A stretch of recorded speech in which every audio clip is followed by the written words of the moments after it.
I want to tell you about a moment I had in a gallery in Paris. I was standing in front of a painting that I knew nothing about. I hadn't read the label yet, and before I could stop myself, I felt something rise in my chest, a kind of ache, like a homesickness or nostalgia, but for something that I could not quite name. And then I read the label and I thought, I'm not sure what I just felt was the right response.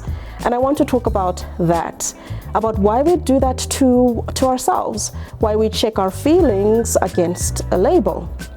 Somewhere along the way, art became a test, a place where you either know the answer or you don't know the answer.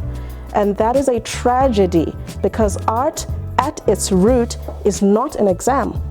The art historian John Berger wrote in Ways of Seeing that the way we look at art is always shaped by what we have been told about it, that we rarely see something fresh. We see it already dressed in language. And I believe that is true.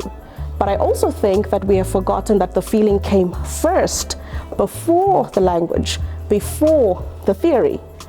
A child, for example, does not stand in front of a bright canvas and wonder if their response is valid.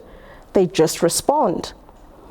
Adults, on the other hand, we are different. We often have been taught, without realizing it, that there's a correct interpretation, that the meaning lives in the work, already fixed, and your job is to find it.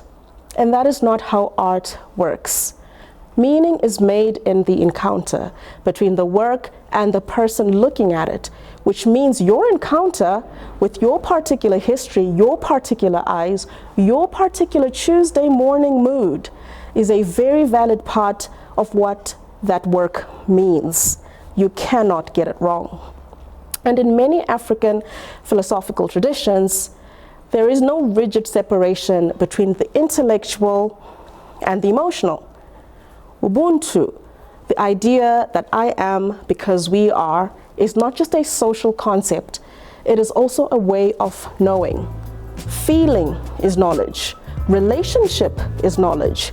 You do not stand outside a thing to understand it. You stand inside it. I think that is actually a richer way to engage with art than what most galleries teach.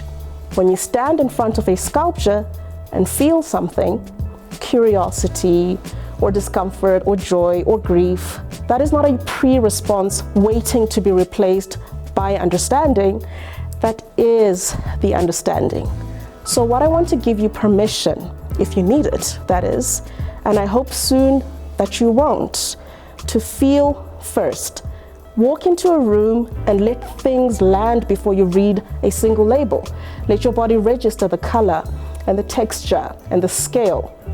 The thinking can come after, or it doesn't have to come at all. Your feeling is enough. It always was.